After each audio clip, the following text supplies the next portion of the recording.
What if the dream you saw last night wasn't just your mind wandering, but a real message from deep within your unconscious? A message trying to save your life. Chicago, late October.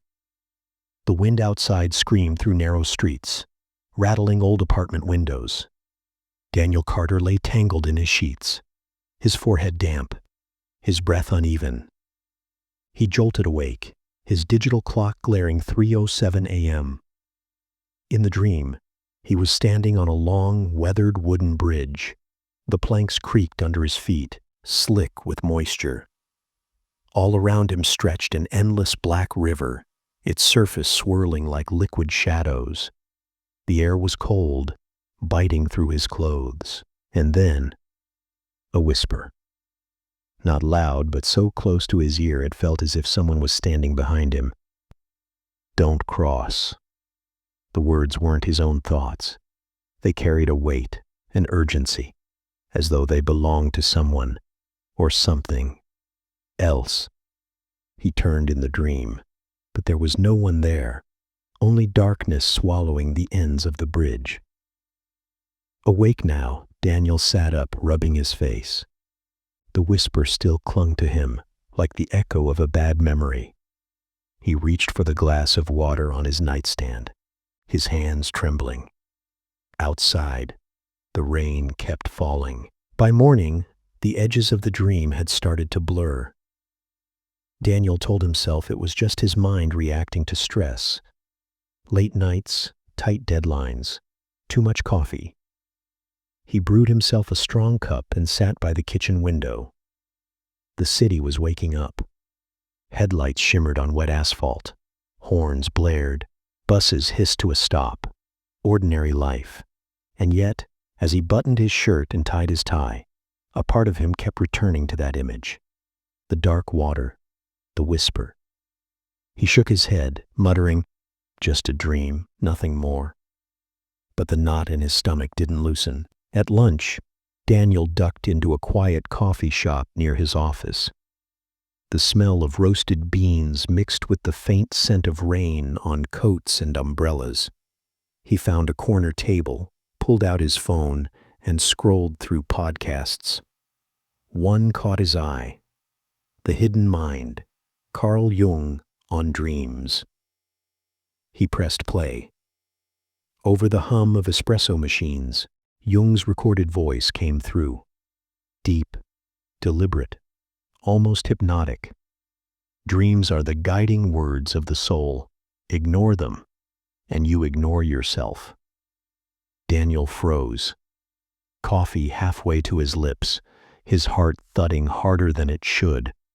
The rain outside tapped the windows in rhythm, and for a split second, he swore he could hear the whisper again. "Don't cross." He stopped the recording. The world felt heavier now. That night, Daniel told himself he'd sleep soundly. He avoided caffeine, read a book, dimmed the lights early. But sleep didn't bring peace. It brought him back to the bridge. The same cold air. The same slick planks.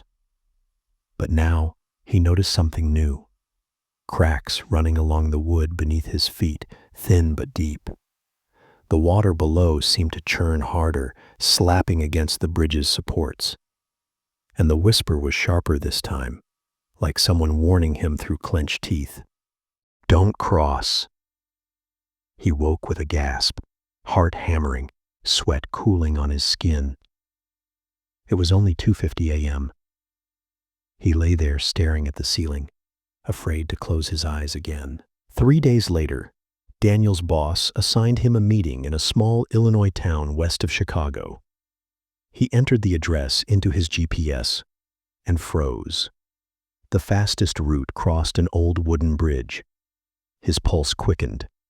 It was absurd. Bridges exist everywhere, and dreams are random. He laughed to himself, but it was a hollow laugh, the kind that hides unease. He told himself he wouldn't think about it. But as he drove toward that town, the map's blue line leading straight to the bridge felt like a countdown. Late afternoon, Clouds hung low and gray. The temperature had dropped. A damp chill seeped into the car. And then, there it was, the wooden bridge. Long, narrow, with planks faded to a silvery gray from years of weather.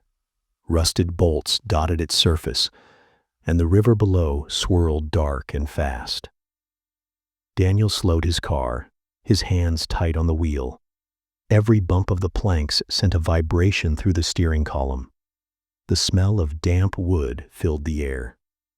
The wind whistled through gaps, creating an eerie, almost human moan. Once across, he let out a shaky breath. But he knew. This wasn't over. That night, the dream came again, only now he wasn't alone. At the far end of the bridge stood a man in a gray coat, tall, still, his face hidden in shadow. The whisper was no longer just a warning. It was a sentence. If you cross, someone won't return. Daniel's mouth went dry in the dream.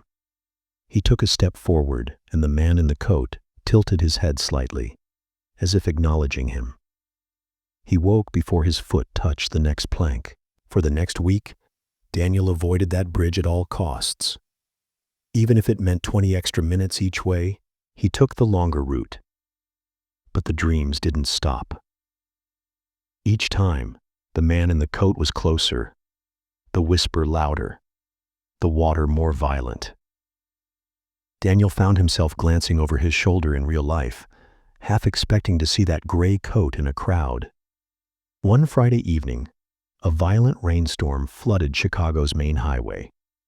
Every detour was blocked, except one, the old wooden bridge. Daniel sat at a red light, wipers beating furiously, rain streaking down the windshield. Headlights reflected in the wet asphalt. The green arrow lit up, pointing toward the bridge. His hands gripped the steering wheel so hard his knuckles whitened. Somewhere deep inside, he knew, whatever the dream was trying to warn him about. He was about to find out. Daniel's heart pounded as the green arrow pointed him toward the bridge. Rain hammered the roof, drowning out the hum of the engine. The headlights caught the first planks, slick, glistening like black ice. As he drove onto the bridge, the tires thudded rhythmically over each plank. The dark river surged violently below, white foam forming where the current smashed against the wooden supports. Halfway across, the wind picked up, shaking the car slightly. Daniel's grip on the steering wheel tightened. He remembered every dream, every whisper. And then, he saw it. At the far end of the bridge, through sheets of rain, stood a figure, a tall man in a gray coat. Daniel's breath caught. This was impossible. Dreams didn't spill into reality. Yet here he was, driving toward the same silhouette that had haunted his nights. The figure didn't move, didn't wave, just stood there, head slightly tilted as if watching him. A flash of lightning revealed something Daniel hadn't seen before. Just beyond the figure, a sedan was stopped at an odd angle, its hazard lights blinking weakly. A woman was standing beside it, her hood pulled up, holding something, a child in her arms. Daniel's pulse spiked. In the dream, the warning had always been, "Don't cross." But now, he realized maybe it wasn't about him crossing for himself, but crossing to reach someone else. He pressed harder on the gas, closing the distance. Rain blurred the world, but he could see the woman struggling, trying to open the car's rear door with one hand while keeping the child from slipping. Daniel rolled down his window, shouting over the storm, "Are you okay?" She shook her head frantically. "The car's dead. My baby, he's—" Her voice broke. She gestured toward the riverbank. Daniel stepped out into the rain. The cold was immediate, slicing through his clothes. And then he saw it. A section of the bridge railing just ahead was broken.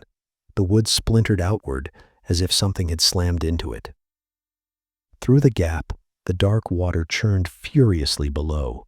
The dream's image was here, real, not just a warning, a location. The child in her arms whimpered, his face pale. In the dream, this was always the moment where he froze, unable to move forward. But tonight, Daniel ran. He reached the woman, helping her away from the broken railing toward his car. The wind howled through the gap like a scream. Every instinct told him to get off the bridge now. The figure in the gray coat was gone, just vanished into the storm. They piled into Daniel's car, the child wrapped in his coat. The tires spun briefly on the slick planks before gripping. As they crossed the last few feet, the bridge groaned under the weight, the sound deep and unsettling. The moment they reached solid ground, a deafening crack rang out behind them. Daniel glanced in the mirror. One of the main support beams had given way, part of the bridge sagging into the current. Had they been 30 seconds later, they reached a gas station a few miles away. The woman was still shaking, holding her child close. She thanked Daniel through tears. Daniel sat in the driver's seat for a long moment, staring at the rain streaking down the windshield. Carl Jung's words echoed in his mind. Dreams are the guiding words of the soul. Ignore them, and you ignore yourself. The whisper, "Don't cross," had never been about avoiding danger for himself. It had been about arriving in time, before someone else was lost. That night, Daniel slept without fear. He dreamed again. But the bridge was whole this time, bathed in soft morning light. The water below was calm, reflecting a clear blue sky. There was no whisper, no figure in a gray coat, just silence. Carl Jung believed that dreams are messages from the unconscious, fragments of truth our waking mind is too blind to see. The question is, when your dream warns you, will you listen? If you love psychology stories and mind-bending mysteries, hit subscribe and turn on the bell. And if this one gave you chills, give it a like so more people can find it.